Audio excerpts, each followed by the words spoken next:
was on a rain-soaked day in the city of Medina del Campo on November 26, 1504, that Queen Isabella took her last breath.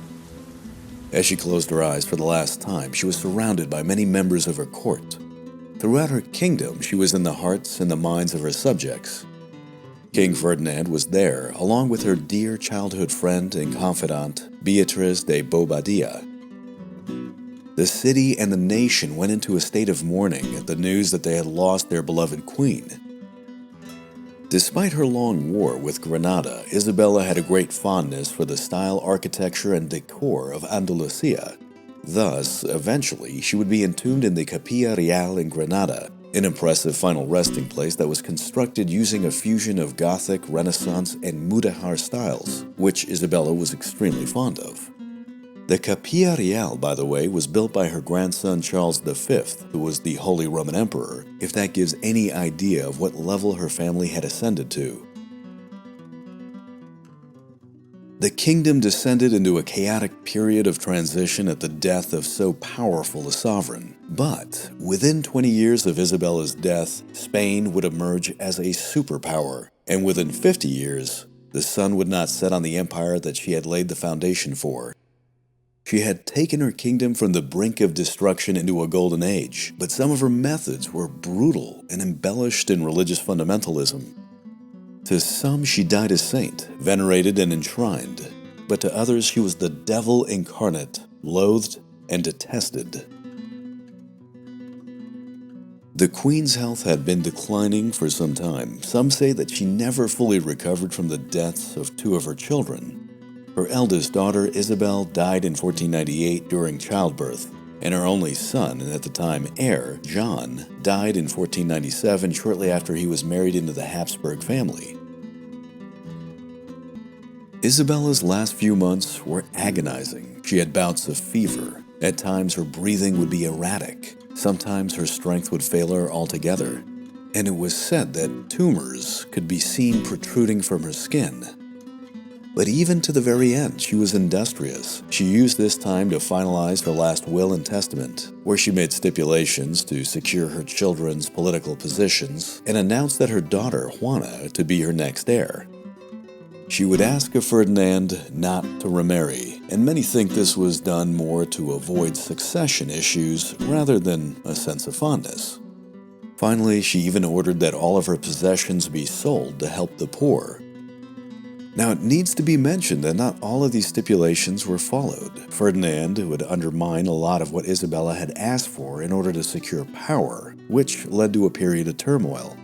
However, despite this, for good or for bad, Queen Isabella had left a legacy that was absolutely incredible.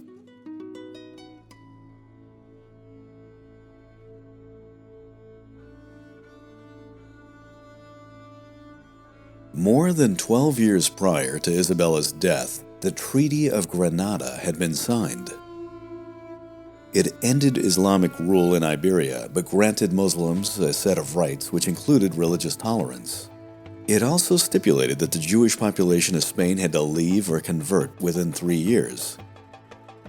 With this document signed, Isabella and Ferdinand made their triumphant way into what was now their Alhambra on January 2nd, 1492. They had defeated the Nasrid, and by conquering Granada, they had completed the Reconquista. Isabella moved quickly to secure the peace, and in this endeavor she saw herself first and foremost as a defender of the faith, that is, Roman Catholicism. The Queen had been preparing for this her entire life. She saw herself as the new Joan of Arc. In 1478, 3 years before the Granada War was even over, the Spanish Inquisition was initiated, mostly on Isabella's insistence, but Ferdinand didn't resist its creation either. Initially, it was designed to identify heretics amongst those who had converted to Christianity, but it soon grew, expanded, and spread. In the process, it took up the mission to secure orthodoxy within the entire population. Its methods were brutal. Before long, watching people burn at the stake became a common sight, and even members of the high aristocracy began to fear for their lives. The Inquisition was forged in war and was weaponized into a tool of control. Kirsten Downey in The Warrior Queen gives some perspective. Quote, The Spanish Inquisition was vicious and tragic, but from Isabella's perspective, it unified Spain and allowed it to quell internal religious dissension, thereby allowing it to look outward. It was one of the largest, and from Isabella's point of view, one of the most successful forced conversions in Spanish history. For the Catholic monarchs, eliminating outsiders had its advantages. Spain was now on the verge, ready and sufficiently ruthless, of becoming the greatest power ever known. End quote. What some would justify as a move towards orthodoxy, others saw as religious fundamentalism and intolerance. But regardless of the way you looked at it, the process was only getting started. It was only a few months after the war with Granada had ended that the Alhambra Decree was issued on March 31st, 1492. It was also known as the Edict of Expulsion. The Jewish population, estimated at approximately 300,000, were told to either leave or convert immediately. Those that did not comply with the Alhambra Decree faced the very real specter of summary execution. 1/3 of that population decided to leave. The remaining 2/3 stayed and converted, but these converts, or conversos as they were known, were never fully trusted, and many lived as second-class citizens under the reign of the Catholic monarchs, always under the very watchful eye of the Inquisition. You know, under his eye, so to speak. For the Muslims of Iberia, the Mudahar, time was also running out.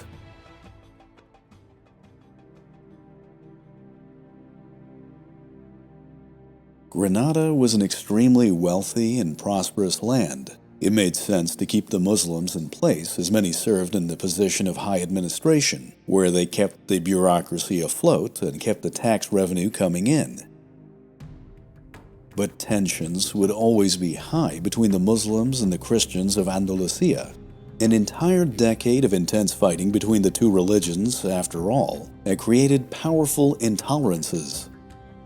In time, the Muslims also began to live as second-class citizens and would be subjected to severe taxes. Indeed, in certain cases, forced conversions also became more common. In 1497, a brief tax revolt erupted, and then in 1499, a massive rebellion broke out in Granada. By the next year, Ronda, Malaga, and Almeria joined in the revolt. Ferdinand and Isabella unleashed their armies and crushed the rebellion in 1501, but now they had cause to turn against their Muslim subjects.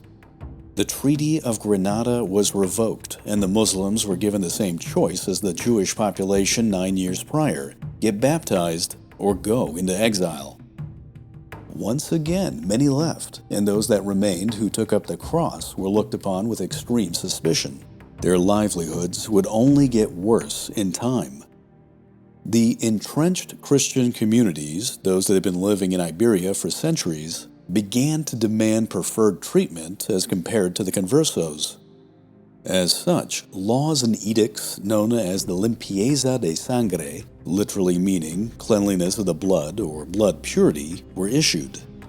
These laws, when they came into effect, reduced conversos to the status of subservience.